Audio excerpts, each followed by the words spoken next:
আসসালামু আলাইকুম ভাই বন্ধুরা। আজকের ঘটনাটা খুবই হৃদয়বিদারক ঘটনা।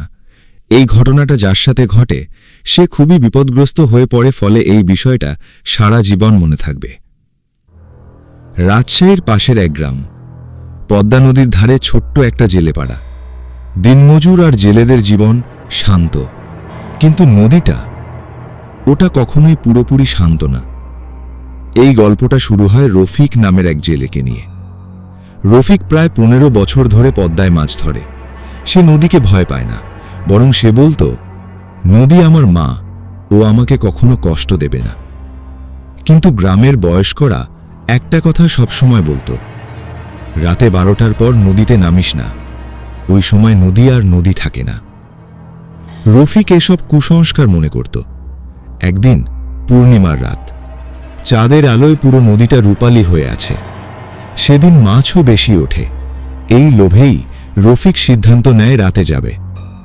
তার বন্ধু জসিম তাকে বলেছিল, ভাই আজ যাস না, গত সপ্তাহে করিম কাকা হারিয়েছে এই সময়েই।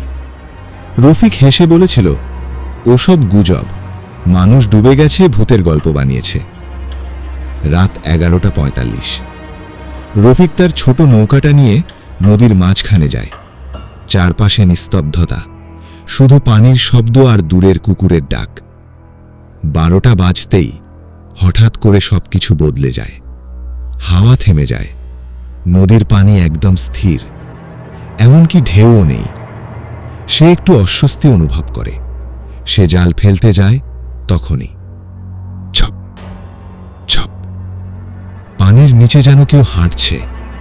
সে ভাবে বড় মাছ হবে, কিন্তু শব্দটা জালের কাছে না, নৌকার চারপাশে ঘুরছে। হঠাৎ পানির নিচ থেকে একটা হাত উঠে আসে, সাদা, কুচকোনো, পচা হাত। রফিক চমকে ওঠে। সে দাঁড়াতে গিয়ে দেখে পানির নিচে শুধু একটা হাত না, অনেকগুলো হাত নৌকার চারপাশে ঘুরছে। মনে হচ্ছে কেউ তাকে টেনে নিচে নিতে চায়। সে তাড়াতাড়ি নৌকা ঘোরাতে যায়, কিন্তু নৌকা নড়ছে না, যেন নিচ থেকে কেউ ধরে রেখেছে। ঠিক তখনই পানির ওপর ভেসে ওঠে একটা মুখ। চোখ নেই, শুধু কালো গর্ত। মুখটা হেসে বলে, এত রাতে কেন আসছিস? রফিক চিৎকার করে ওঠে।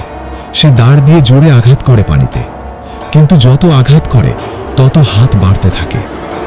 হঠাৎ করে সে দেখতে পায় তার চারপাশে অনেক মানুষ দাঁড়িয়ে আছে পানির উপর।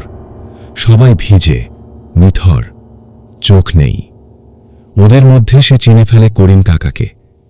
করিম কাকা ধীরে ধীরে বলে, আমরা কেউ যাইনি, নদী আমাদের রেখে দিছে। রফিক আর সহ্য করতে পারে না। সে পানিতে ঝাঁপ দেয়। তারপর সব চুপ। পরের দিন সকালে গ্রামের মানুষ নদীর ধারে একটা খালি নৌকা পায়। নৌকার ভেতরে শুধু রফিকের জাল, আর নৌকার কাঠে আঁচড়ের দাগ, যেন কেউ ভেতর থেকে বের হতে চাইছিল। কিন্তু আসল ভয়টা শুরু হয় তার 3 দিন পর। রাত 12টার সময় জসিম নদীর পাশ দিয়ে যাচ্ছিল। হঠাৎ সে দেখে নদীর মাঝখানে একটা নৌকা, আর সেখানে বসে আছে রফিক। সে জাল ফেলছে। জসিম চিৎকার করে বলে, রফিক ভাই। রফিক ধীরে ধীরে মাথা তোলে। তার চোখ নেই, শুধু কালো গর্ত।